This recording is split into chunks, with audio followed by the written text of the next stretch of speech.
So far in our series, Unpacking the Next Generation Science Standards, we have talked about what the NGSS are, what I love and don't necessarily love about the NGSS, why you don't need to be scared of using the NGSS though, and the 3D nature that is critical to it. I really feel like it's the core of it. And really last week's episode, we took a more concentrated look into the SEPs and CCCs, how to teach them, but really also how to assess them, because that's a lot of the questions that I've been seeing in my inbox. And two other key characteristics of the NGSS, in addition to its three-dimensional nature that I want to address, are the concepts of teaching phenomena and using storylines. So that's what we are going to unpack today. Are you ready for it? Let's dive in. This is Secondary Science Simplified, a podcast for secondary science teachers who want to engage their students and simplify their lives. I'm Rebecca Joyner from It's Not Rocket Science. As a high school science teacher turned curriculum writer, I am passionate about helping other science teachers love their jobs, serve their students, and do it all in only 40 hours a week. Are you ready to rock the time you spend in your classroom and actually have a life outside of it? You are in the right place, teacher friend. Let's get to today's episode.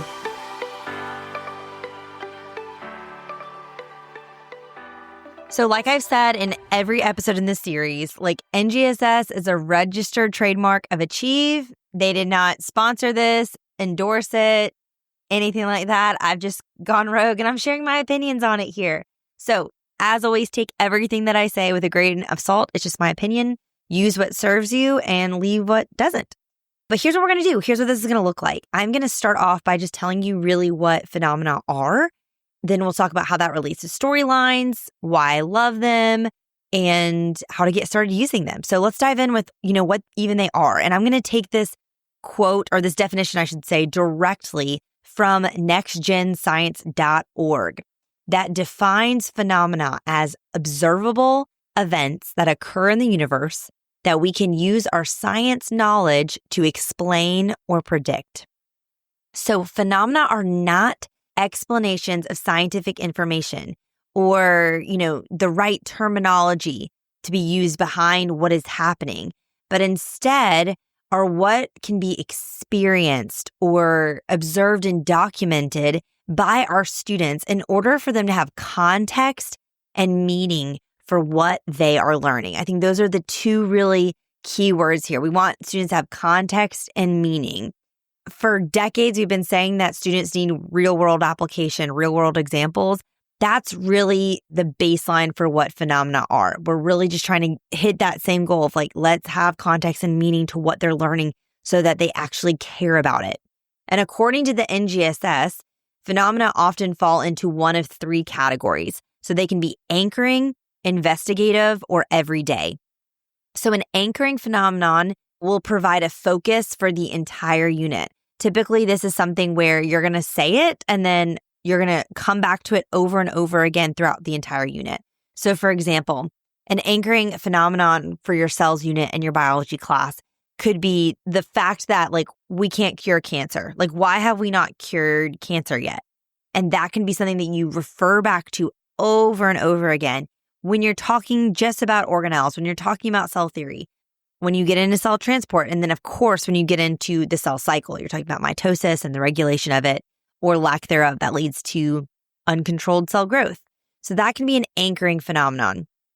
Investigative phenomenon are used kind of along the way of the learning process.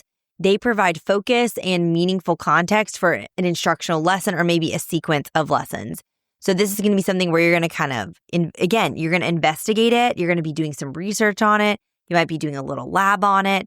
This could be if you do an inquiry investigation like I have in my biology curriculum, where they're looking into feedback loops and the maintenance of homeostasis. They're going to design this inquiry investigation to do that.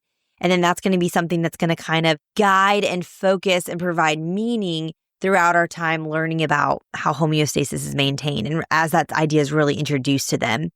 And then everyday phenomenon is really relating an anchoring or investigative phenomenon to a personal experience that they may have. So these are going to come up a lot. Everyday phenomenon are the things that are just going to come up in conversation that they're just going to get, that they see, that they experience. These to me are the easiest and the things you're probably already doing without thinking about it. Now, how do phenomena relate to storylines? A storyline, according to the NGSS, is a sequence of lessons where every step of that sequence is driven by our students' questions that come up as they are interacting with a phenomenon. So maybe you have this anchoring phenomenon of, like we said, of, why can't we cure cancer? And this is going to kind of anchor our entire cells unit. And the storyline would be taking that concept and using it in every single lesson. We're going to be bringing it back. That's going to be where their questions are coming from as we're learning about these organelles, as we're learning about mitosis, so that they can really see how every single thing we're learning goes back to helping us figure out the answer to this question that we're investigating throughout this entire unit. Another example of this could be, why don't antibiotics work how they used to? Why are they not as effective? And so that can guide your entire evolution unit. That could be the story that you follow, the line of story that you follow, if you will, throughout your evolution unit as you walk through, what is evolution? What are the principles of natural selection? What are patterns we see in it? Why does this even occur? It's a pretty interesting question for them to answer. And it's something that that's an everyday thing too. They're going to experience in their everyday lives.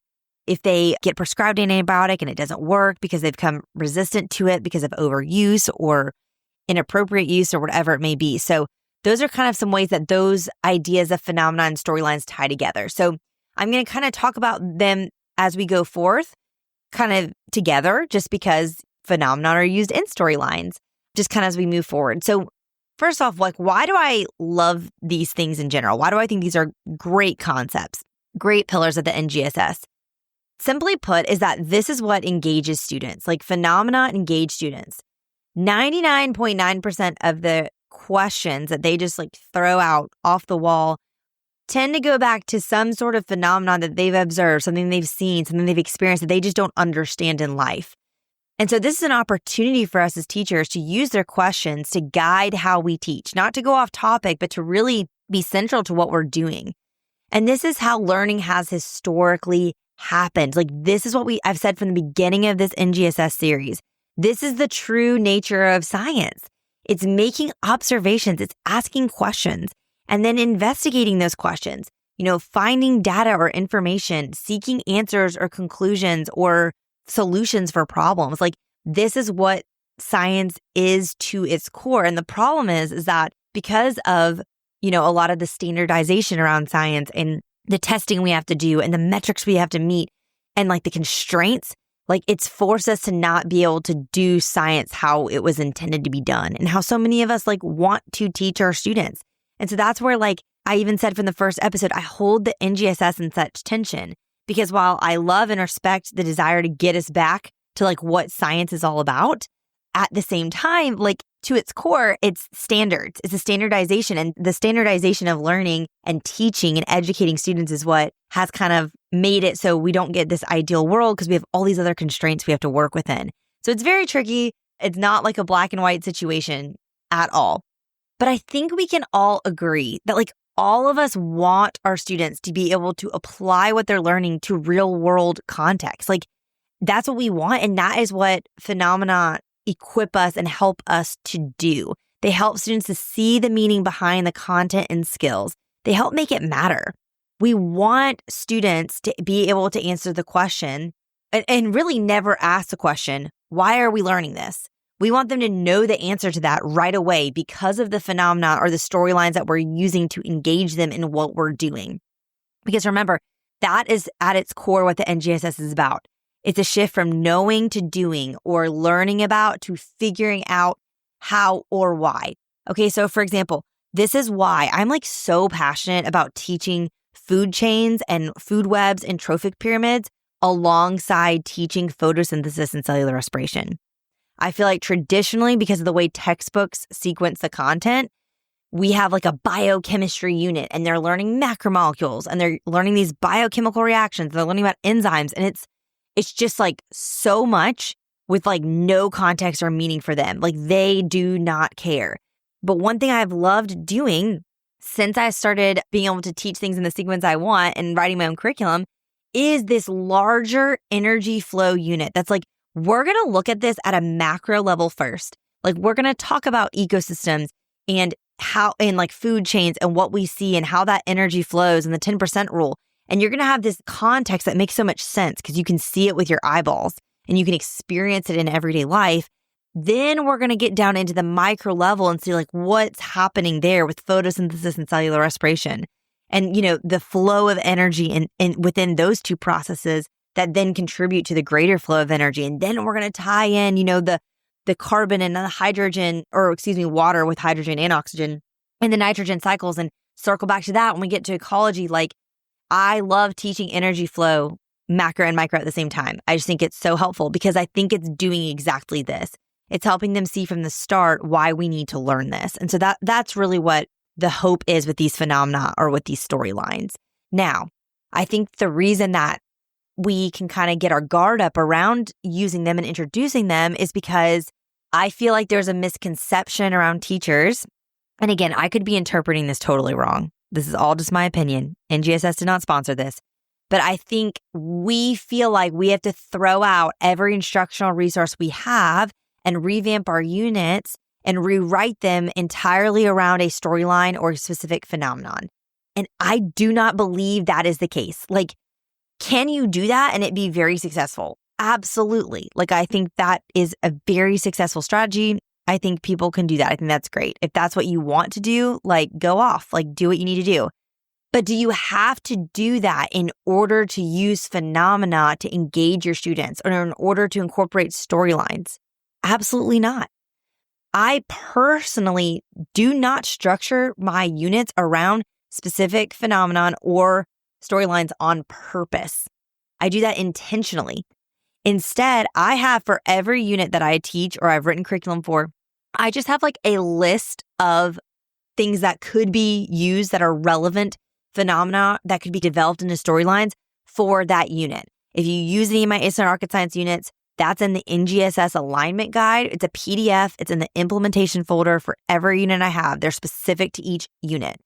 You can check out my list there. Okay, I've shared that with you if you use It's Not Rocket Science units.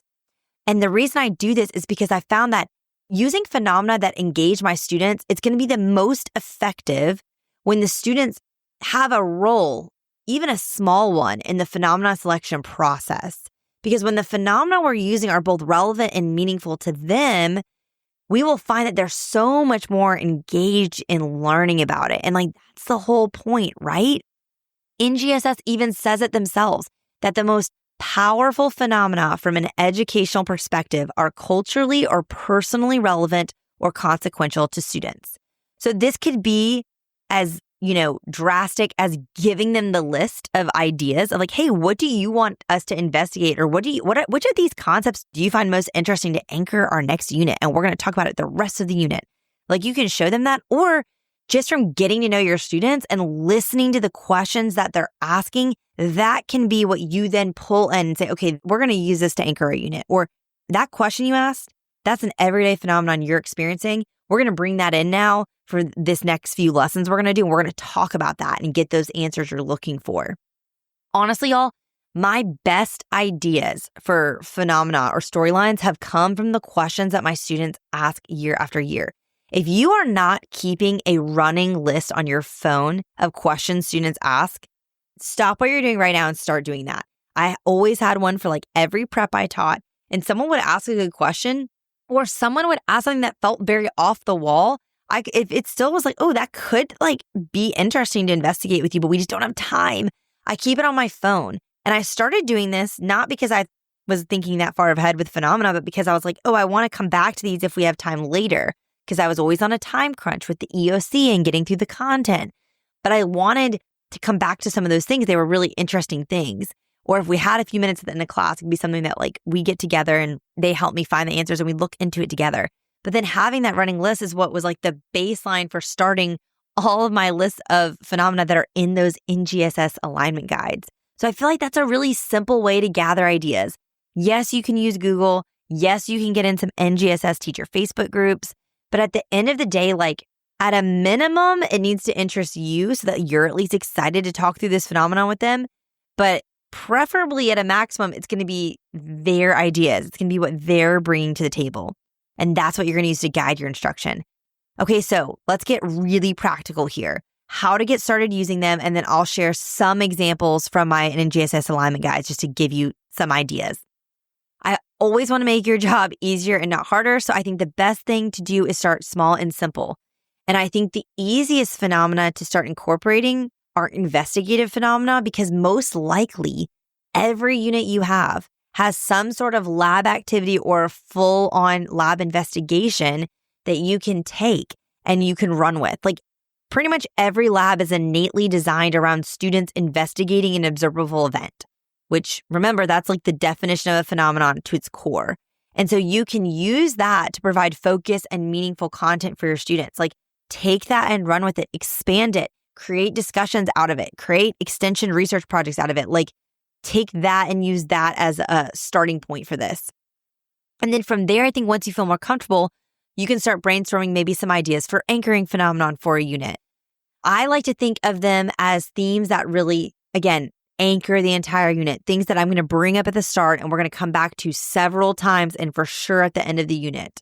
For example, when teaching heredity in biology, anything related to identical twins, is such a great phenomenon because they have so many questions about it and they don't really understand how it works. So whether you're talking about Punnett squares and basic inheritance patterns, or polygenic inheritance and mutations, or getting into epigenetics, or really diving into meiosis and the reproductive process, all of that can be tied back into this original phenomena of the existence of identical twins. And in particular, identical twins that aren't exactly identical. I have a link to a picture of some twins that I keep in my NGSS alignment guide for heredity that I love to pull up because I think it really engages them. They can't possibly be twins. They don't look alike. And it's something you can really talk about. So don't throw out your lesson plans, because a student has a great question and now you are oh, we need to rewrite or reorient the entire unit around this. Use their question. Say, hey, this will be an anchoring phenomenon for the rest of the unit.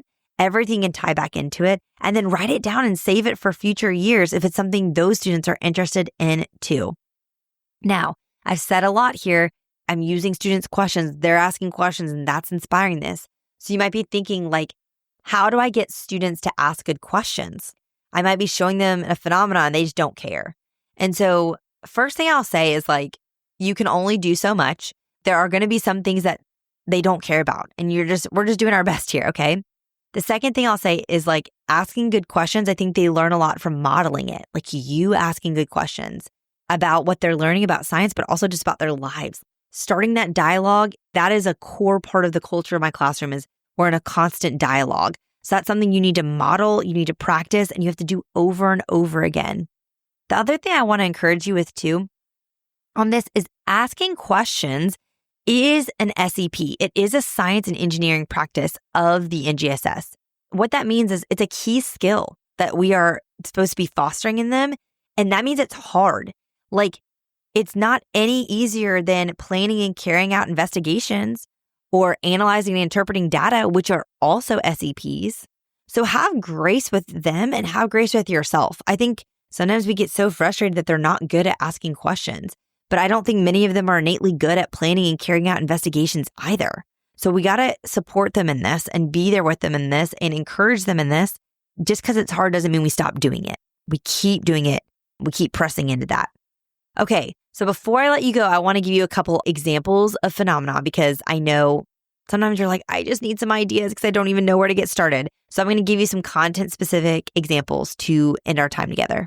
First, some biology examples. So an everyday phenomenon here, I already mentioned cancer for cells unit, but this is a very interesting statistic from cancer.gov. By 2030, it is estimated that worldwide cases of cancer are expected to increase by 50%. So not only can we not figure out how to cure it, but it's increasing. That is an everyday phenomenon that can also be an anchoring phenomenon that guides your entire unit. Another one for genetics. Every day around us, we see a vast array of living things and they're also different. You're a human. You may have eaten a banana this morning. That was once part of a living thing. You might have a puppy in your house. There might be a bacterium that's making you very ill right now. But all of these very different living things have the same instruction manual. Those 4 letters, A, T, C, G. So how is it possible that only 4 different letters make up so much broad diversity of all organisms that exist? That's crazy. That's something that can anchor the entire unit. Another thing, I love my ecosystem in a bottle investigation. It's one of my favorite resources I do in biology ever. It's in my oncology unit. It's an excellent month-long investigation. And you can use that, this idea that Earth is a closed system, meaning matter and energy have to cycle through living and non-living things since it's closed. So how does that happen? And they get to see it on a micro scale by making these terrestrial and aquatic ecosystems and having them connect. It's so fun. So those are a few ideas there for biology. For anatomy, there's so many because everything is so relevant to them. For your support and motion unit, learning about the muscular and skeletal systems, you could talk about the effect of zero gravity on astronauts and what that does to their bodies. For absorption and excretion, or really any unit, digestive system, whatever, you can talk about the wellness industry. Between 2013 and 2015 alone, there were $3.72 trillion spent in this industry. I should have grabbed a more up-to-date statistic before I shared this, but that's an insane amount of money. So are these fads, these things that people are investing in, are they actually helpful to the body? They can research so many different things that they're seeing online. I love a project where it's okay, you saw a reel or a TikTok about something that's going to make you better, like a cold plunge. All right, let's research the science behind it to see if that actually backs it up. Again, I mentioned that antibiotic resistance lab for guiding your evolution unit, or that concept. I have the lab that I use in my evolution unit. I also bring up in anatomy because it can be used in your protection unit when you're learning about the immune system and how the body fights, and bring that up as an investigation that they use to look at a real world situation. For physical science, physics is also lends itself to so many real world examples. Talking about roller coasters when you're learning about motion and force and energy. Talk about how in your electricity unit, how sometimes maybe, you and your sibling are both blow drying your hair at the same time and the power goes out, or the microwave, your mom's using the microwave and the dishwasher and the oven at dinner and all the lights go off. Why does this happen? It's a circuit conversation.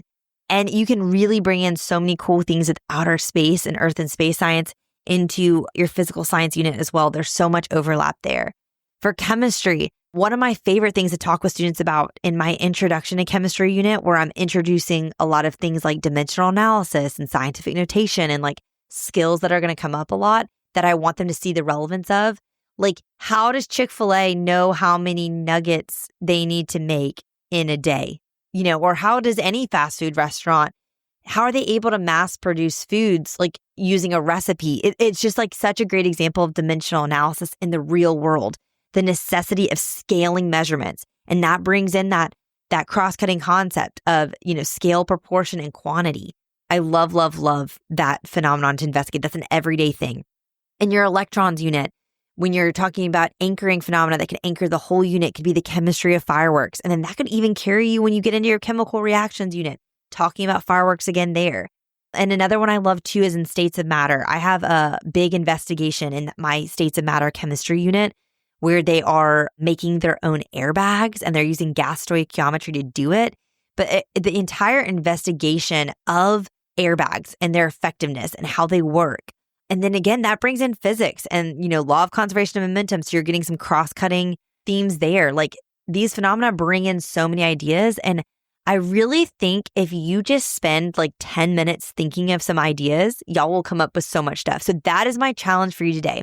I've given you some ideas, but my take-home challenge is as soon as this episode ends, as long as you're not driving, or maybe you can be driving, you just voice annotate this or dictate this, set a timer for 10 minutes for one of your preps. So say chemistry, and just do a brain dump of all the ideas that could serve as phenomena or storylines for that class.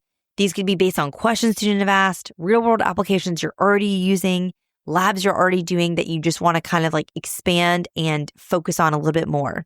And then when the timer goes off, maybe spend another 5 minutes labeling, okay, this could go into my atom unit. This could go into my chemical bonds unit or whatever.